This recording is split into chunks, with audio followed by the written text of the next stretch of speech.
Magandang tanghali mga kasangbahay. Ngayon po ay araw ng Huwebes, August 13, 2026.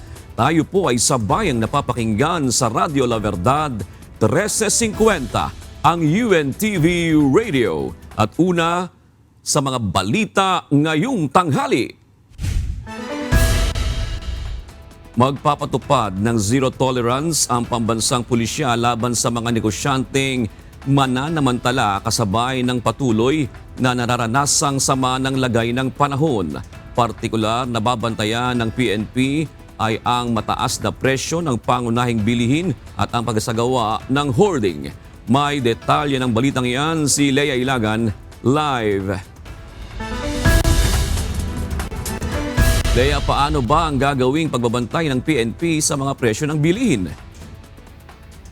Magandang tanghali sa iyo, Jules. Sa tulong ng Department of Agriculture, Department of Trade and Industry o DTI at ng mga lokal na pamahalaan, mababantayan daw at matutukoy ng PNP ang mga negosyanteng mananamantala sa mga presyo ng bilihin kasunod ng patuloy na nararanasang sama ng panahon.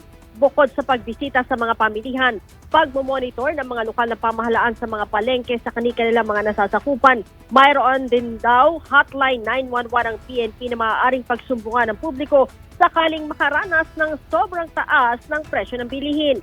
Lalo na't sinabi ng Department of Agriculture na hindi nito inaasahan ang malaking pagbabago sa presyo ng mga produktong agrikultura sa kabila ng pinsalang dulot ng mga nakaraang sama ng panahon.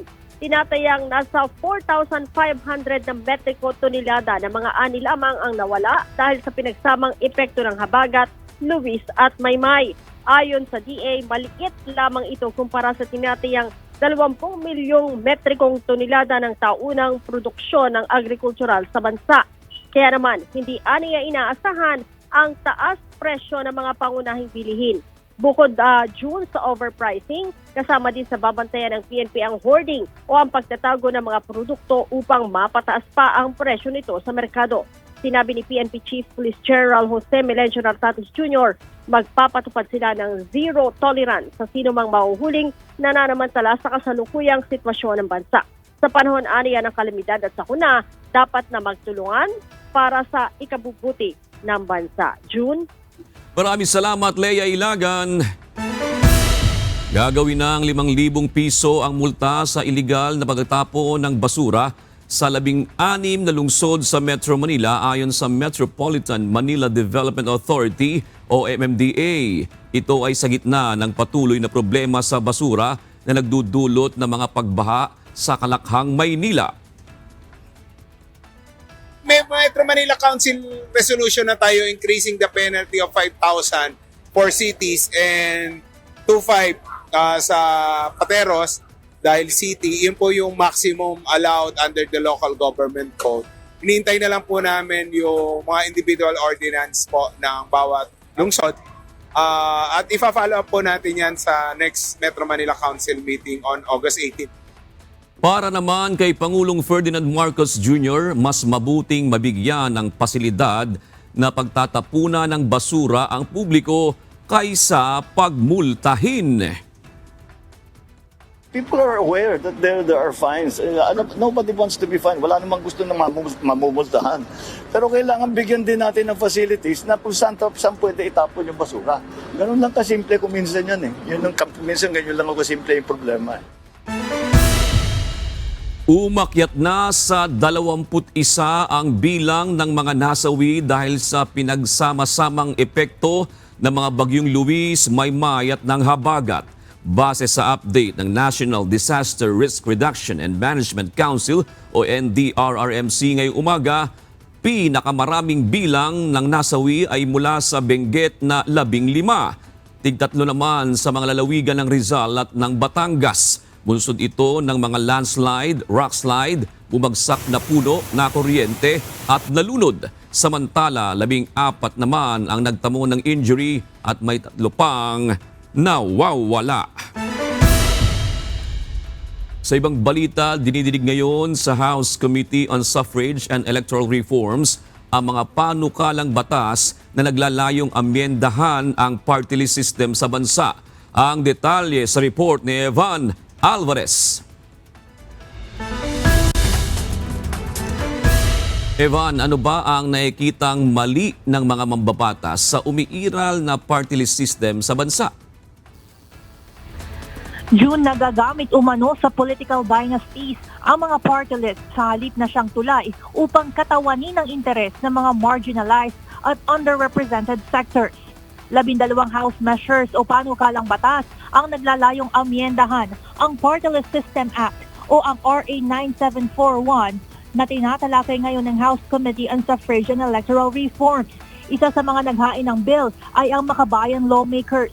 Ayon kay ACT Teachers Party List, Representative Antonio Tino, 20% ang parting ibinigay sa mga party list sa Kongreso upang bigyang boses ang iba't ibang sektor kung saan po pwedeng maging miyembro ng Kamara ang mga manggagawa, guro, mangingisda, mga kababaihan at kahit grupo ng mga people with disabilities.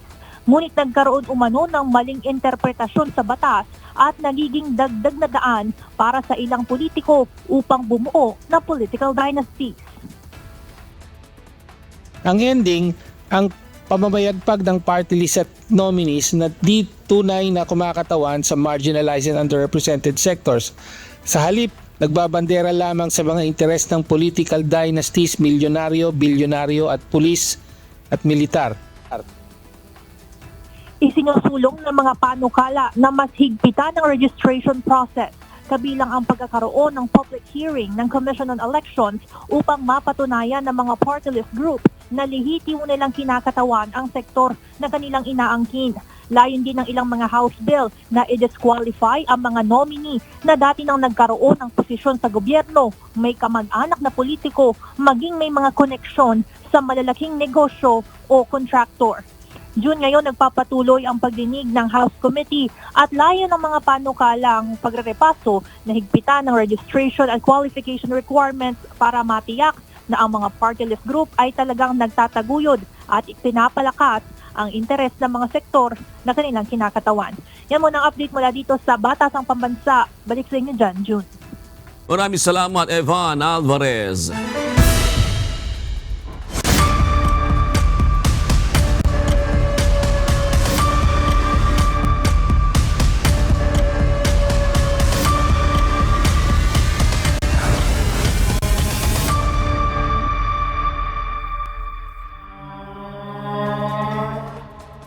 Sa ika-15 araw ng impeachment trial ni Vice President Sara Duterte, kabilang sa mga tinalakay ang mga fictitious na pangalan sa acknowledgement receipts, pagbili ng supplies at pagkakaiba ng purchase of information at payment of rewards.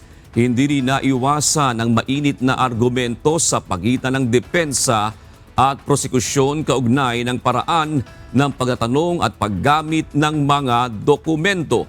Narito ang ulat ni Jed Neresina.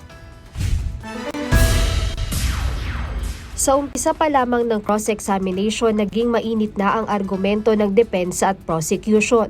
Kinwestiyon ni Private Prosecutor Attorney Lorna Kapunan ang pagpapakita ng depensa ng sarili nitong kopya ng Audit Observation Memorandum o AOM kay COA ICFAO Auditor Sailin May del Campo. We will not agree, Your Honor, to What are you not agreeing to, presentation of the Attorney defense Kapunan? documents. I'm sorry? Because precisely there was no stipulation yesterday. There was, now Your Honor. constrained. Excuse me, counsel. Allow her to finish, They are counsel. now constrained, Your Honor. I'm sorry. They are now constrained to use our documents precisely. This is what we wanted to avoid yesterday.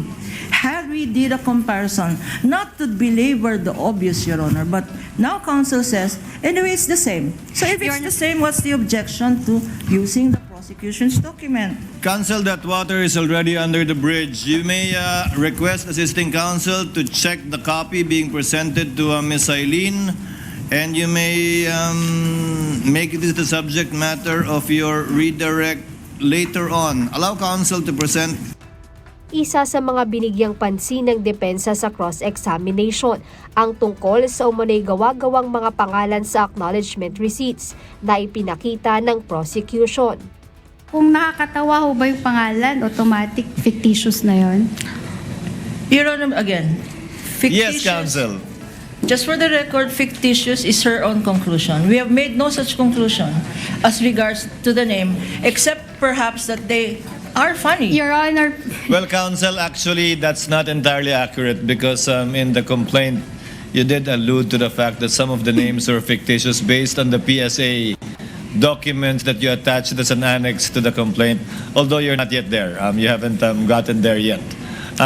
Please continue, Attorney Christine. yes. Attorney Gaburan, give her share of fun with the names. I mean, May I be allowed, Your Honor, to sit down while she's having fun? yes, yes, Attorney Gaburan, you may do so. Attorney Christine, please proceed. Okay, I will continue my question, Your Honor. No? If a name appears to be funny, does it mean it's fictitious?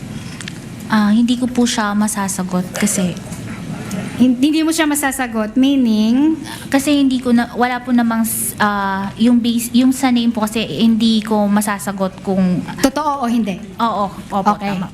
Binigyang diin naman ni Del Campo ang pagkakaiba ng purchase of information at payment of rewards sa paggamit ng confidential funds. Sa payment of rewards, kailangan umanong may proof of success, gaya ng pagkakaaresto o pagkakahuli sa target batay sa impormasyong ibinigay.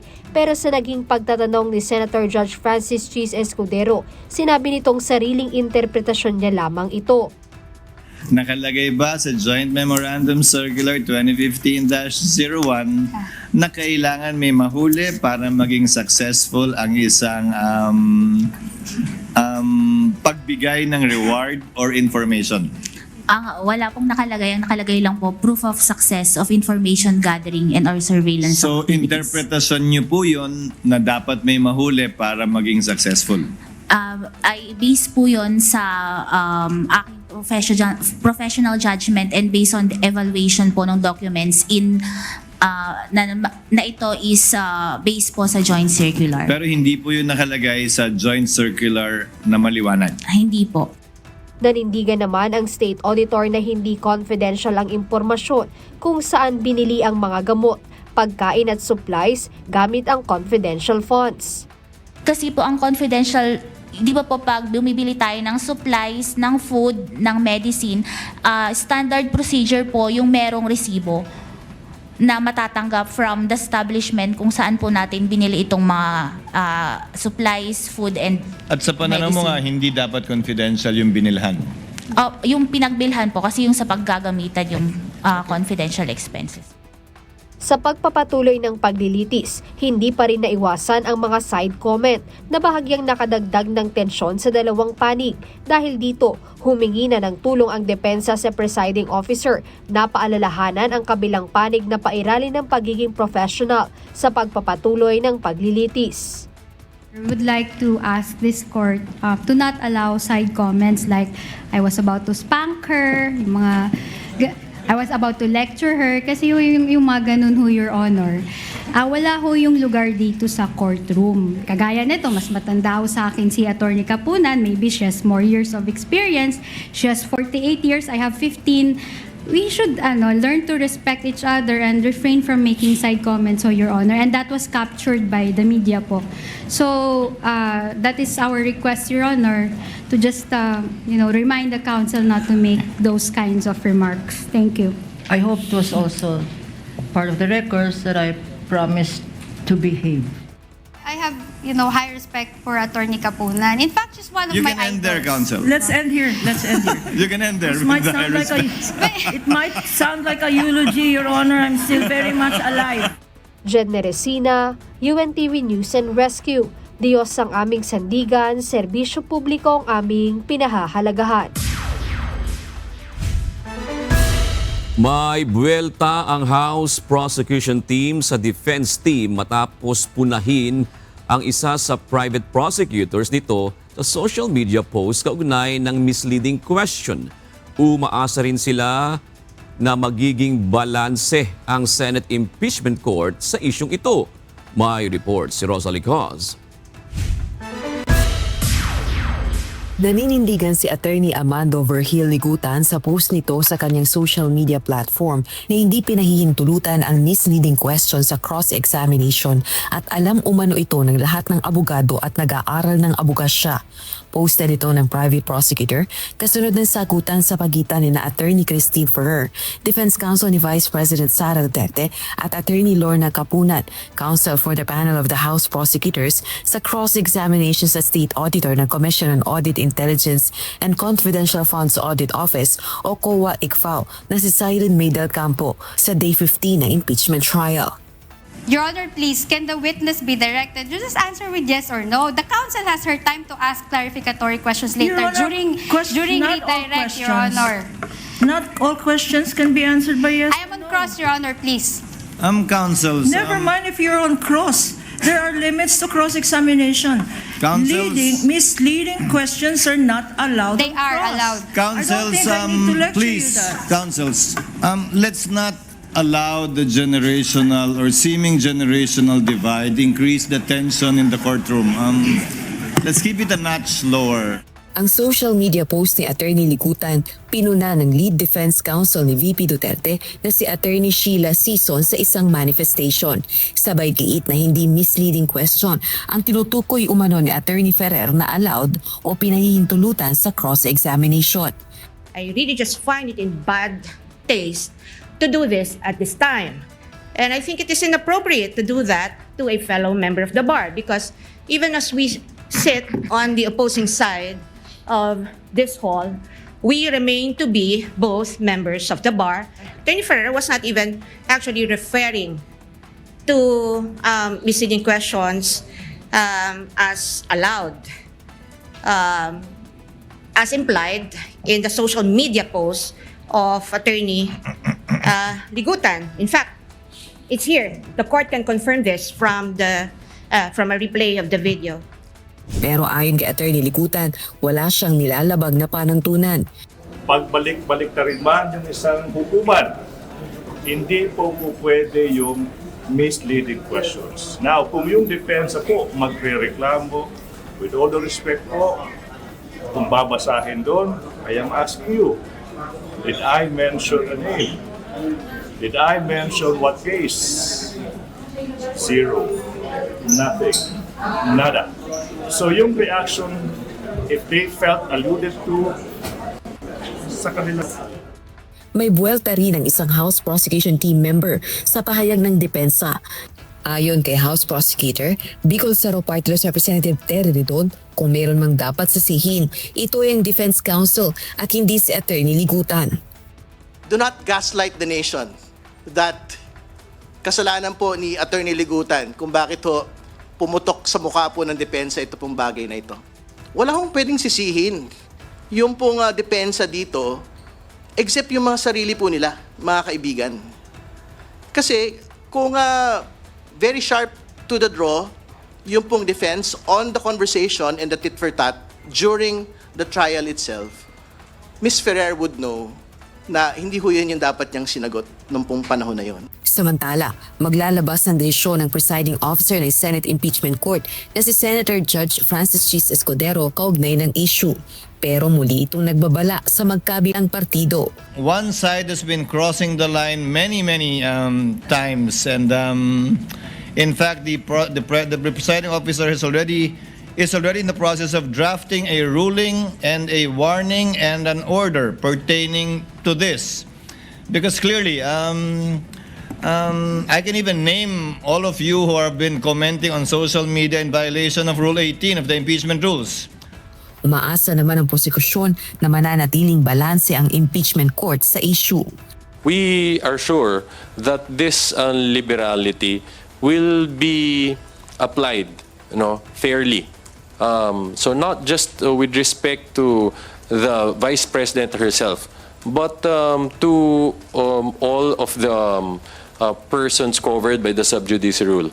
We'll be humble enough in case na even despite our best efforts to make sure that our statements would fall under the exemption, but kung meron kaming naging misstep dito, pagkakamali, of course we'll be humble enough to take accountability for that. Sa August 17 ang resumption ng impeachment trial kay VP Duterte. Rosa Licoz, UNTV News and Rescue. Diyos ang aming sandigan, serbisyo publiko ang aming pinahahalagahan. Nais ni Vice President Sara Duterte na manatili si Attorney Michael Powa bilang legal counsel niya sa impeachment trial. Ito ang inahayag ni Attorney Powa matapos muling banggitin ni Presiding Officer Senator Judge Francis Chis Escudero ang pagtatalaga ng opisyal na tagapagsalita ng depensa at prosekusyon na hindi parte ng parehong legal team.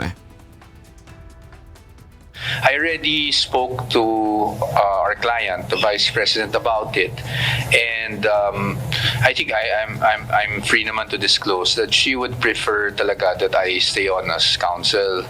So if ever man talagang we will just have to get a spokesperson that is outside of the legal team. Natapos na ang ika-4 na testigo ng prosecution para sa Article 1 ng impeachment laban kay Vice President Sara Duterte. Sa susunod na linggo, inaasahang panibagong testigo ang iharap ng prosecution para sa nasabing artikulo. Mula sa Senado, may detalye si Jed Neresina live. Jed, sino-sino ang mga testigong aasahan sa susunod na linggo?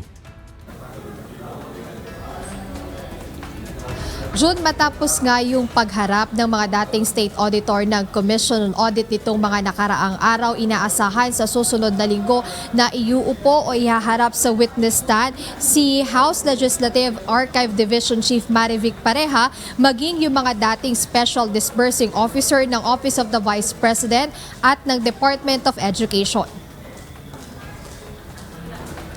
Ipagpapatuloy sa Lunes, August 17 ang impeachment trial ni Vice President Sara Duterte. Kasalukuyang tinatalakay sa paglilitis ang Article 1 ng impeachment kung saan nakapaloob ang mga aligasyon kaugnay ng umano'y maling paggamit ng Vice Presidente ng confidential funds. Nitong nakaraang linggo ay mga state auditor ng Commission on Audit, Intelligence and Confidential Funds o COA-ICFAO ang iniupo sa witness stand. At sa pagpapatuloy ng pagdinig sa Article 1, panibagong testigo ang nakatakdang iharap o ipresenta ng prosecution.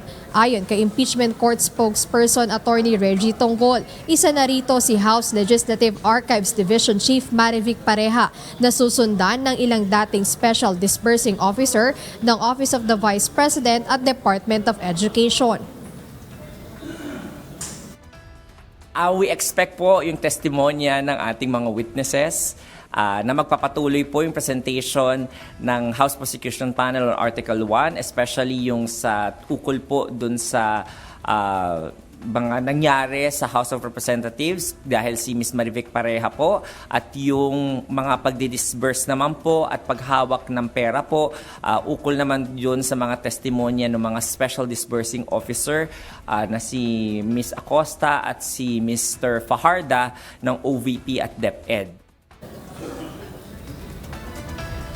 Dagdag ni Attorney Tonggol, matapos pagbigyan ng korte ang hiling na judicial notice ng prosecution para sa official records ng ilang House Committee hearings, inaasahang hindi magiging mahaba o matagal ang pagharap ni Pareha sa impeachment court, kaya naman posible na 4 na testigo ang sumailalim sa pagsusuri sa susunod na linggo. Mukhang kaya naman po if you look at kaya po nagdagdag sila ng isa pa pong witness, si Mr. Ortonio, para po 4 na po yung nakasalang next week. Dahil if we are going to relate the testimony of Ms. Marivic Pareha na siya po yung sa House of Representatives Legislative Office, Records Office, ito po ang testimonya niya lamang ay ukol doon sa mga TSNs at records ng mga nangyaring committee hearing sa House of Representatives. At ito po yung same na mga records at fact na may nangyaring hearing na ganon na nag-take judicial notice din po ang ating impeachment court. Gayunpaman, ayon kay Attorney Tonggol, hindi pa alam kung anong ibang bagay outside the judicial notice ng korte ang itetestify ni Ms. Parehas sa Lunes. Ngunit dahil may judicial notice na ay hindi na as extensive yung testimonya ng nabanggit na witness, kaya posible na mas maikli na ito.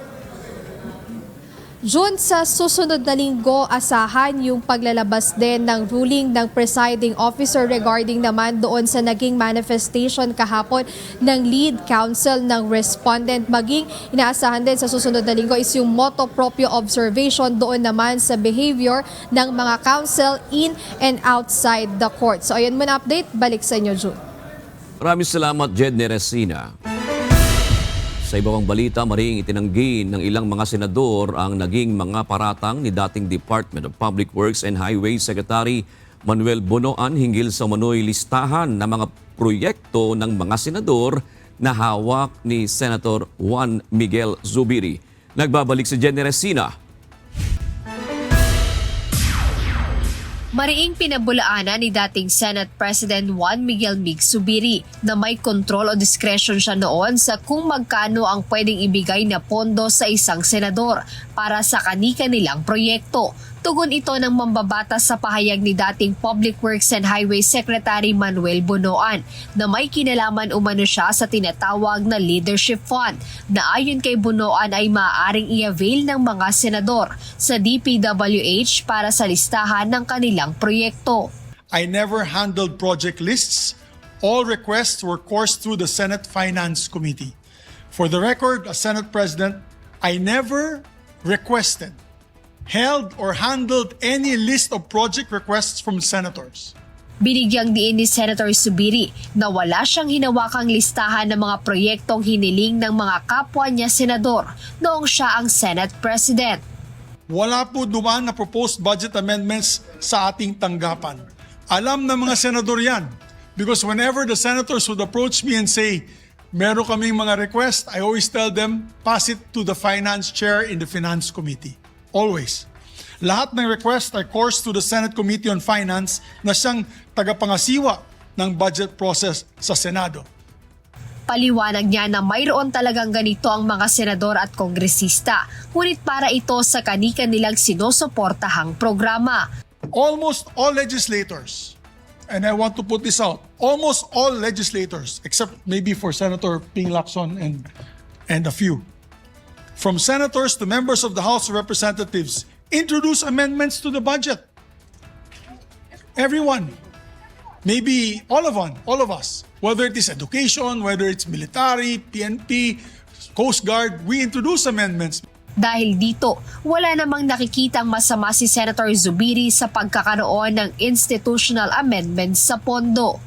As long as these requirements and requested and approved by implementing agencies, Mr. President, properly carried out and free from any interference driven by personal interest or corruption. Itinanggi rin ni Senator Christopher Bongo ang pahayag ni former Secretary Bonoan na nagsumite umano siya ng listahan ng infrastructure projects kay dating DPWH Undersecretary Roberto Bernardo noong 2025. Una sa lahat, kung may ipinasang listahan ng isang undersecretary niya sa kanya ng mga proyektong galing daw sa opisina ng isang senador, anong listahan ba ang tinutukoy niya? Dahil sigurado po ako na wala naman tayong ipinasang listahan kay Yusek Bernardo. Ayon sa senador, kailangan bigyan sana ng tamang konteksto ang sinasabing listahan ng infrastructure projects dahil napakarami na aniyang mga proyekto na dapat aksyonan ng DPWH ngayon at hindi ito otomatikong nangangahulugan na konektado sa flood control projects anomaly. Sa kabila nito, nagpaabot ng personal na mensahe si Senator Go kay dating DPWH Secretary Bonoan na nililitis ng Sandigan Bayan sa kasong malversation of public funds laban kay dating Senator Bong Revilla.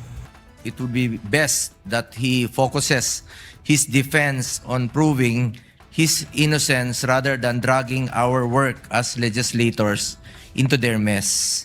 Dinamay pa nga kami ni Senator Robin.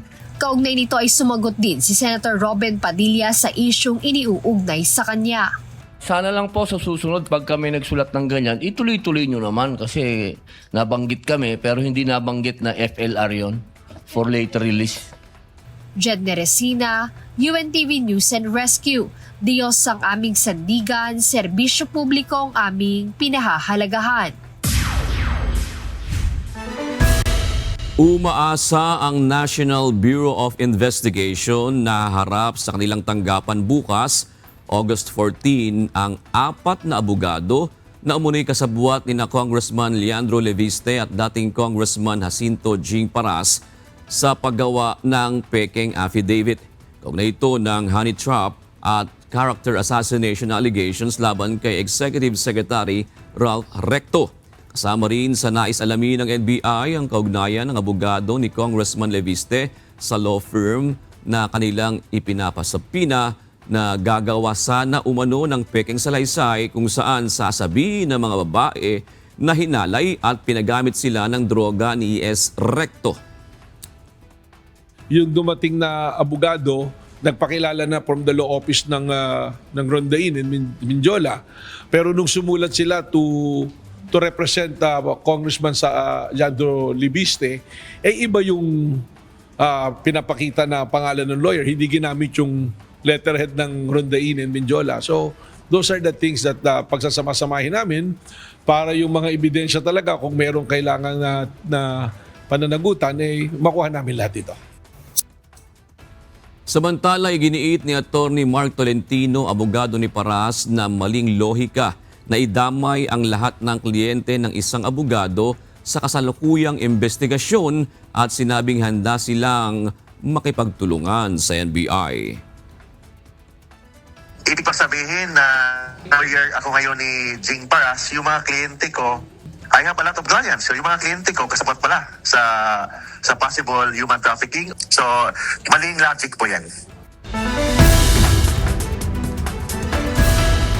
Nagbabalik ang C-News. Ikinabahala ni Senator Amy Marcos ang framework na nakapaloob sa joint venture kaugnay ng pagtatayo ng Artificial Intelligence o AI Hub na Paxilica sa Pilipinas, partikular na ang probisyon sa kasunduan na maaaring magbigay ng kontrol sa lugar sa foreign entity. Kinestyon din niya ang posibleng epekto nito sa mga residente, indigenous people, kalikasan at seguridad ng bansa. Gayunpaman, nilinaw ng senadora, hindi siya tutol sa proyekto at kinikilala ang potensyal nitong lumikha ng trabaho at investment. Hindi po ako tutol sa Paxilica, liliwanagin ko. Talagang makakatulong sa Pilipinas kapag nagkaroon ng libo-libong mga trabaho tulad ng ipinangako ng SONA. Kung totoong mag-i-invest ng bilyon-bilyon, mawala pa yung pagkakataon, yung opportunity natin para rito. Ayoko naman mawala. Yung akin lang, ilagay naman sa tama.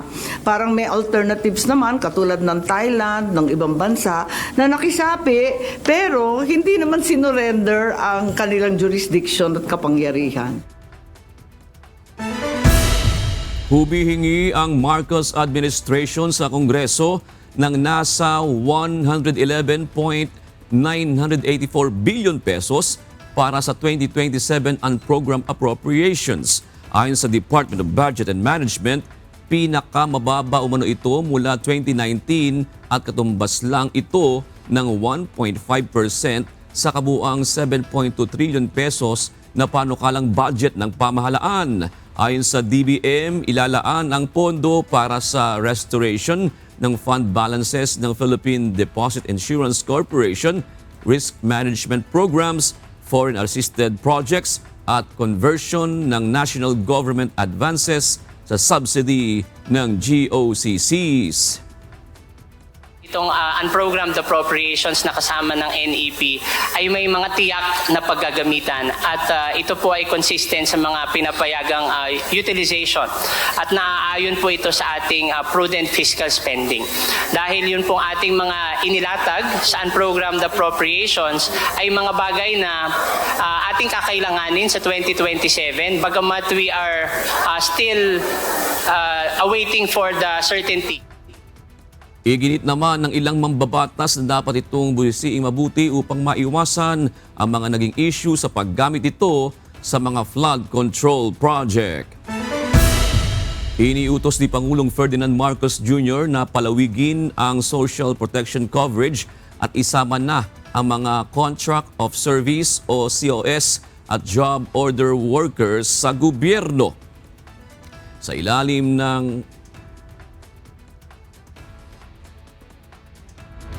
ng Administrative Order Number 43, magiging voluntaryo ang pagbabawas at remittance sa Social Security System, Philippine Health Insurance Corporation at Pag-ibig Fund contributions ng COCs at JO workers. Sakop ng kautusan ng lahat ng departamento at mga ahensya ng national government kasama ang government-owned or controlled corporations at state universities and colleges. Iniimok din ng lahat ng local government units o LGUs na sundin ang mga probisyon sa AO 43. Naka-recover na ang satisfaction rating ni Pangulong Ferdinand Marcos Jr. batay sa resulta ng pinakabagong Social Weather Station o SWS survey.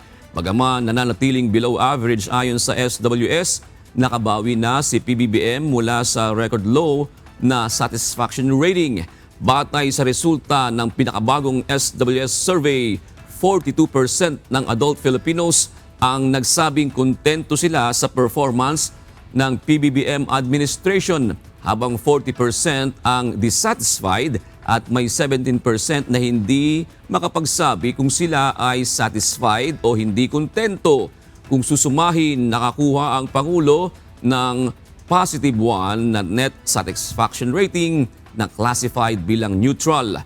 Mas mataas ito kung ikukumpara sa nakaraang datos na umabot lamang ng negative 13 o classified as poor na siyang record low ng rating ng PBBM administration. Batay sa resulta ng survey, lumalabas na very good ang rating ng PBBM admin sa usapin ng basic education sa mga kabataan, ang pag-improve sa kalidad ng edukasyon ng mga kabataan, pagtulong sa may hirap at pagbalangkas ng mga pulisiya sa paglikha ng mga trabaho. Habang poor naman ang performance ng Pangulo sa issue ng inflation at pagsugpo sa korupsyon. Isinagawa ang survey mula June 20 hanggang July 9 mula sa 1,200 na mga respondent na na-interview mula sa Metro Manila, Luzon, Visayas at Mindanao. Pinasalamatan ng Department of National Defense ang Senado matapos pagbigyan ito ng unanimous concurrence ang ratification ng Status of Visiting Forces Agreements o SOFAS ng Pilipinas sa Canada at New Zealand. Ayon sa DND, makatutulong ang mga kasunduan sa pagpapalakas ng interoperability, joint training, humanitarian assistance, disaster response at defense cooperation ng Pilipinas sa dalawang bansa. Bahagi rin ito ng pagpapalakas ng defense partnerships ng bansa upang maprotektahan ang teritoryo at maritime entitlements ng Pilipinas at mapanatili ang isang malaya, bukas at ligtas na Indo-Pacific. Ginawaran ng Outstanding Achievement Medal ni Defense Secretary Gilberto Teodoro Jr. si outgoing Japanese Ambassador to the Philippines Endo Kazuya bilang pagkilala sa kanyang natatanging ambag sa pagpapalakas ng defense at strategic partnership ng Pilipinas at Japan. Sa panahon ng kanyang panunungkulan, naging mahalaga ang kanyang papel sa pagpapatupad ng Reciprocal Access Agreement pagkatapos ng Acquisition and Cross-Servicing Agreement at pagsusulong ng Security Information Agreement. Naging bahagi rin ng kanyang mga ambag ang pagpapalakas ng defense equipment at technology cooperation sa ilalim ng Japan's Official Security Assistance, kabilang ang turnover ng 5 postal radars sa Pilipinas. Pinalakas din sa kanyang termino ang maritime security cooperation ng dalawang bansa, kabilang ang regular na maritime cooperative activities ng Japan Maritime Self-Defense Force sa Philippine Exclusive Economic Zone. Ayon kay Secretary Teodoro, ang mga ambag ni Ambassador Endo ay naging mahalaga sa higit pang pagpapatatag ng comprehensive strategic partnership at pagkakaibigan ng Pilipinas at Japan. Matapos ang mahigit 2 taong panunungkulan bilang ambassador ng Japan sa Pilipinas, formal nang nagpaalam si Endo Kasuya. Gumawa ng hakbang ang Commission on Elections sa COMELEC upang lalo pang mapaigting ang proteksyon ng datos ng mga botante. Ayaw na ng komisyon na maulit ang nangyari noong 2016 kung saan maraming datos ang na-expose sa publiko sa tinatawag na COMELEC. Ang detalye ng balitang yan ihahati ni Dante Amento live. Dante, anong hakbang ang ginawa ng COMELEC para lalong maprotektahan ang datos ng mga botante?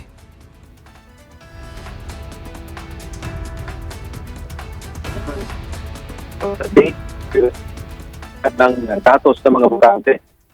Commission on Elections, ang kahalagaan of protection para sa halalan. Ayon kay Chairman George Erwin Garcia, ang at hindi dapat gamitin sa kung saan-saan lamang. Inilusan ng COMELEC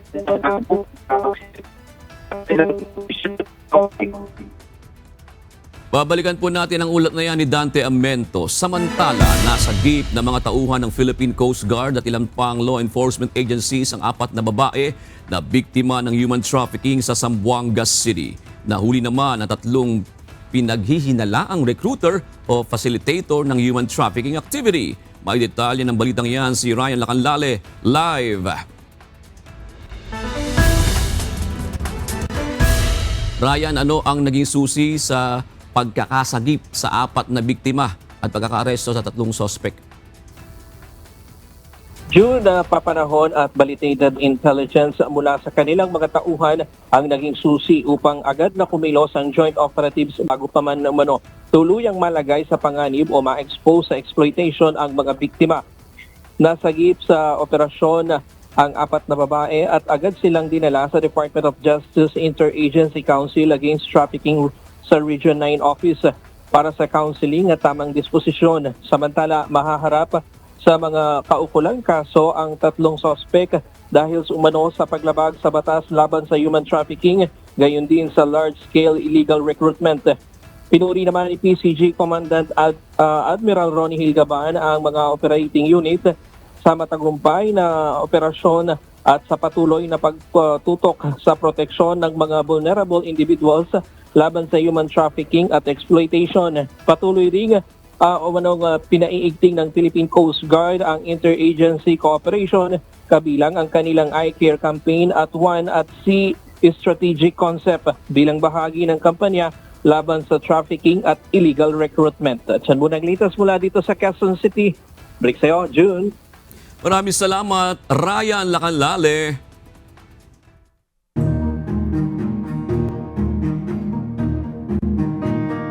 Libu-libong hektarya ng tubuhan sa Visayas ang apektado ng Red Striped Soft Scale Insect o RSSI, isang uri ng peste ng tubo na unang na-detect sa Luzon noong 2022. Pinalalakas naman sa Mindanao ang seguridad para sa kauna-unahang BARM parliamentary election. May report si Alan Manansala.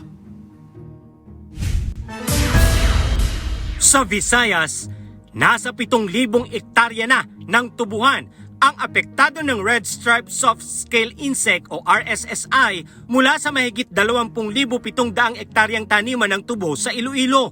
Ayon sa provincial government, nakakaalarma ang sitwasyon dahil bagong problema ang RSSI at wala pa umanong nakatalang standard protocol at biosecurity measures para dito. Dahil dito, iniutos ng pamahalaang panlalawigan ang pagbuo ng mga protocol at pagpapatupad ng biosecurity measures upang mapigilan ang pagkalat ng peste. Kabilang sa mga apektadong lugar ang Batad, Carles, Banate, Dinggel at Anilao, habang may mga kaso rin sa iba pang bayan at sa Pasay City. Sa Capiz, mahigit 30,000 hektarya na ang taniman ng tubo ang naiulat na infested ng RSSI simula noong August 10. At sa Mindanao, itinilaga ng Philippine Army ang Task Force 92 sa Maguindanao bilang bahagi ng paghahanda para sa ligtas, mapayapa at maayos na 2026 BARM parliamentary election, isinagawa ang send-off ceremony sa Fort Ramon Magsaysay sa Nueva Ecija. Bago i-deploy, hinimok ni 1st Brigade Combat Team Commander Brigadier General Von Albert Sumergido ang mga kawal na panatilihin ang profesionalismo, disiplina, integridad at pagiging impartial sa kanilang tungkulin kasabay ang paggalang sa karapatang pangtao. Binubuo ang Task Force 92 ng mga pinagsamang personnel mula sa mga attached units ng 1st Brigade Combat Team. Magsasagawa sila ng security operations at makikipag-ugnayan sa mga partner agencies at komunidad upang matiyak na malaya at ligtas na makaboboto ang mga residente ng BARM. Samantala, nasa 30 mamamahayag mula sa Northern Mindanao ang sasailalim sa 3 araw na safety training bago ang kanilang coverage sa kauna-unahang BARM parliamentary election. Isasagawa ang training sa Cagayan de Oro City bilang bahagi ng paghahanda ng mga journalist na magtatanod at magbibigay ng impormasyon sa publiko kaugnay ng paparating na halalan sa susunod na buwan. Alan Manansala, UNTV News and Rescue. Diyos ang aming santigan, serbisyo publiko ang aming pinahahalagahan. Nagkaroon ng ash emission o pagbubuga ng usok ang Canlaon Volcano dakong alas 8:16 ng umaga kanina. Batay sa monitoring ng Philippine Institute of Volcanology and Seismology of PHIVOLCS, nasa 200 metro ng abo ang ibinuga ng bulkan. Sa ngayon, nakataas pa rin sa ang Canlaon Volcano sa Alert Level 2. Umabot na sa 15 ang bilang ng nasawi sa Cordillera dahil sa mga insidenteng kaugnay ng habagat. Samantala, patuloy ang paghahanap sa 17 years old na dalagita na 4 na araw nang nawawala sa Sagada. Ang detalye hatid ni Grace Doctolero live. Grace, ano ang kalagayan ng search operation para kay Sofia at ano ang dahilan ng pansamantalang paghinto ng malawakang deployment? Yes, June, patuloy ang paghanap sa 17 anyos na si Sofia Magalgalit Oria sa Sagada habang pansamantalang pinagpahinga muna ang karamihan sa mga responder matapos ang 4 na araw na malawakang search operation. Noong Miyerkules, 22 teams na binubuo ng 129 na personnel ang naghanap sa mga ilog, kuweba, mabatong lugar at makapal na vegetation sa Sagada. Matapos ang 4 na magkakasunod na araw ng operasyon, hiniling ng pamilya at mga elders ang pansamantalang paghinto ng malawakang deployment upang makapagpahinga ang mga responder. Patuloy naman ang limitadong paghahanap ng mga piniling kababaihan mula sa pamilya at komunidad habang naka-activate pa rin ang incident management team sa Barangay Dagdag. Nauna nang natagpuan ang isang jacket sa malapit sa ilog at natukoy itong kay Sofia pero wala pa rin nakumpirmang lokasyon niya. Samantala, kasabay ng search operation, humingi rin ng gabay ang pamilya at mga elders sa pamamagitan ng kanilang katutubong tradisyon kabilang ang Ayayag di Lingag. Samantala, sa kabuang sitwasyon sa Cordillera, umabot na sa 15 ang nasawi sa mga insidenteng kaugnay ng habagat. Ayon sa ProCard, lahat ng 15 nasawi ay na-recover na at wala nang nakatalang missing sa kanilang regional monitoring. 13 ang nasugatan habang 13 ang na-rescue sa 6 na search, rescue at retrieval operations. Kabilang sa mga biktima ang mga nasawi sa Gisad Surong landslide sa Baguio City at mga rain-induced landslide sa Atok at La Trinidad, Benguet. Patuloy pa rin ang epekto ng habagat sa ilang lugar sa Cordillera. 13 kalsada ang nananatiling hindi madaanan habang 17 evacuation centers sa Abra, Benguet at Baguio City ang may mga lumilikas pa. Ayon sa ProCar, posible pa rin ang flash floods at landslides dahil sa patuloy na pag-uulan at thunderstorms. June, patuloy ang pagmomonitor ng mga otoridad sa mga lugar na posibleng maapektuhan ng pagguho at flash floods habang nananatiling naka-standby ang mga responders sakaling kailangan muling palawakin ang search operation sa Sagada. Yan muna ang balita. Balik sa iyo, June. Maraming salamat, Grace Doctolero. Pasintabi po sa mga nanananghalian o kumakain. 2 lalaki na wala ng buhay ang natagpuang palutang-lutang sa ilog sa Marilao, Bulacan. Hinihinalang biktima ang mga ito ng pagkalunod. Mula sa Kalumpit, Bulacan, makibalita tayo kay Nestor Torres live. Nestor, saang lugar eksaktong natagpuan yung mga bangkay at tukoy na ba yung identity ng mga yan? Magandang tanghali, June. Natagpuan nga ito sa barangay Nagbalon sa Marilao, Bulacan at may isang natukoy na pero inaalam pa yung isang biktima na nakitang nalunod sa lugar. Sa kasagsagan ng malakas na pagragasa ng tubig sa Marilao River, bandang alas 7 kanina ay 2 bangkay ng lalaki ang napalutang-lutang ang natagpuan sa lugar. Ayon sa natanggap nating report sa Bulacan PDRMO, natukoy na ang isa sa mga bangkay ngayon matapos na nagtungo ang kaanak ng biktima. Kinilala ito na si Ron Jean, isa sa umano'y nalunod sa Gaya-Gaya. Samantala, para naman sa iba pang detalye, kumuha tayo ng update kay PDRMO Head ng Bulacan na si Sir Manuel Lucban para alamin natin kung mayroon pa bang mga iba pang nalunod sa probinsya at hanggang ngayon ay hindi pa rin natatagpuan. Narito ang ating head ng Bulacan PDRMO, Sir Lucban. Ano po ang update natin sa probinsya? So magandang tanghali po sa lahat. So gusto lang po natin higit sa lahat ang paglilinaw na may 4 na nalunod dito sa Bulacan, particularly sa San Jose del Monte. So gusto lang po natin linawin na 2 lang po ang nalunod dito sa San Jose del Monte at ang 2 ay sa Caloocan. So kung aking maipaliwanag sa likod ko, so dito po sa areang to, nangyari po ang unang insidente sa Santo Cristo nitong August 10 at natagpuan etong nalunod si John Nipay noong August 10 ng bandang 3:29 PM at after 2 days po siya ay natagpuan dito mismo sa area na ng Makaiban Road. So yung isa po nating insidente dito sa San Jose, Bulacan ay yung pagkalunod naman ni Rodjin na nangyari rin dito naman sa ibaba, sa area naman po ng Gaya-Gaya at siya po ay natagpuan kaninang bandang alas 10 ng umaga dito na sa may Nagbalon dito sa area naman na to.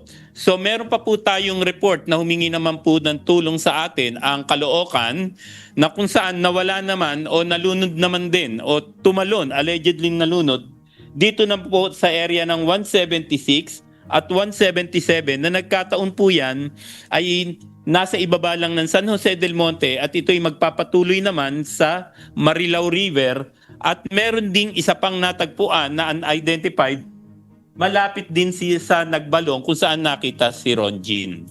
So kung tutusin, na gusto po nating linawin dahil sa naipakita sa kabilang television na may 5 nagtalunan dito sa San Jose del Monte at 4 ang nalunod. So paglilinaw nito na ang 5 ipinakita sa isang television ay lahat po yon ay nakatawid at ang paglilinaw dito, may ibang insidente na nangyari ng pagkalunod na 4 at ang 2 ay sa San Jose del Monte ay 2 naman sa Caloocan.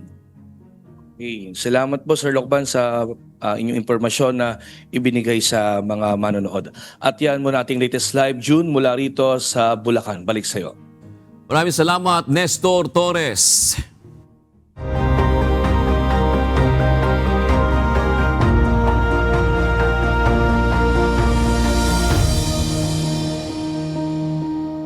Dalawang evacuation center ang binisita ng Members Church of God International kasama ang mga volunteer ng UNTV News and Rescue upang tumugon at makaalalay sa mga kababayan nating naapektuhan ng sama ng panahon sa Taytay, Rizal.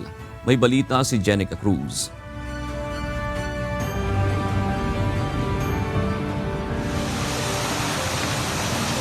Sa tuwing may kalamidad, ang pinakaunang dapat kalingain ay ang mga bata at mga senior citizen na mahina na ang pangangatawan.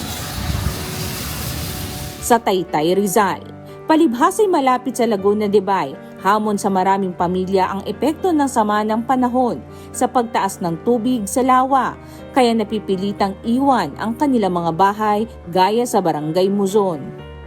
No, meron po tayong 3 areas dito na landslide, no, nabaksakan ng puno. 3 family pa lang. Hanggang tumaas po yung tubig natin, tuloy-tuloy ang ulan, nadagdagan na po sila. Sa mga nagdaang kalamidad, nasanay na sila na bago pa malagay sa panganib ang kanilang buhay at malubog sa baha, agad na silang lumilikas.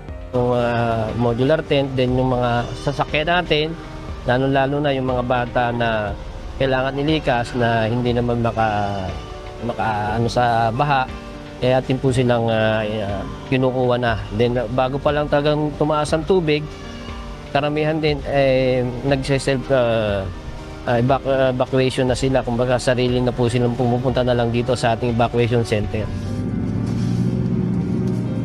Sa bayan ng Montalban, nagdeklara na ng state of calamity. Isa sa mga evacuation center ay ang Iloilo Elementary School.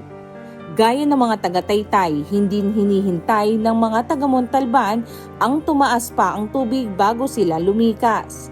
Gaya ni Mang Cesar na nasanay na sa tulong na dumarating sa evacuation center kapag may kalamidad dahil hindi naman din uubrang makapaghanap buhay dahil sa sama ng panahon.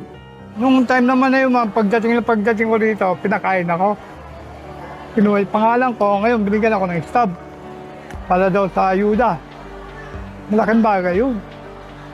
Lalo na, kahit pangkain lang, huwag na yung maintenance. Minsan nakakakuha naman sa center, minsan meron, minsan wala. Hindi natin masisisiyan kasi marami rin nangangailangan. Sa mga kababayan nating nasa ganitong sitwasyon, malaking bagay para sa mga pamilyang nakasilong sa evacuation center ang makatanggap ng mainit na pagkain.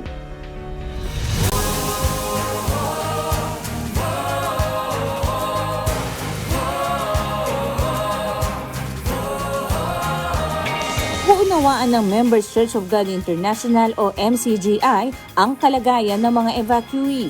Kaya't kasama ang UNTV News and Rescue, nagsagawa sila ng pamamahagi ng libreng almusal at pananghalian na may kasama ring relief assistance para sa mga evacuees. Bagay na ipinagpapasalamat naman ng mga natulungang residente. Ito ay hindi naman unang pagkakataon dahil tuwing magkakaroon ng kalamidad dito sa aming dako dahil nga ang Montalban ay talaga naman laging binabaha. Ang mga MCGI ay alam na nila ang kanilang gagawin. Maraming salamat po sa pagpunta at pagbisita nyo po dito sa amin sa evacuation para po sa tulong na ibinigay nyo po sa amin. Maraming salamat po. Malaking tulong po sa tulad po namin dito sa evacuation po na hindi po sapat yung kakayahan namin para makapagluto ng pagkain, makapag-provide ng iba namin pangangailangan. Sa ginawa nyo po na tulong ngayong araw na to. Halos parang katulad dito, may sakuna. Lagi silang laging nandiyan ng MCGI plus. Taon-taon parang laging nasa Maharlika. May libreng gupit, libreng palugaw. Maraming salamat sa MCGI sa paghatid ng katong kamukha niyan. Mahirap po kasi magluto rito dahil wala yung mga kagamitan nila, gulo-gulo. Pagka po ganyan, hindi na sila kailangan magluto.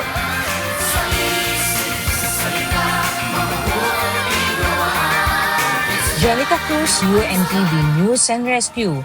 Diyos ang aming sandigan. Serbisyo publiko ang aming pinahahalagahan.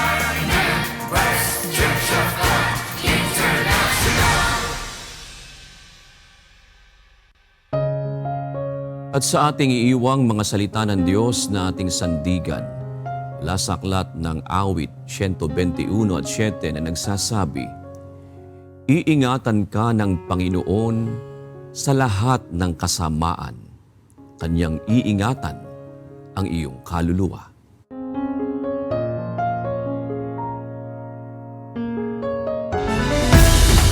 Yan ang mga balitang aming tinutukan at inaksyonan dahil sa aming pagbabalita, una ang pagkalinga sa kapwa.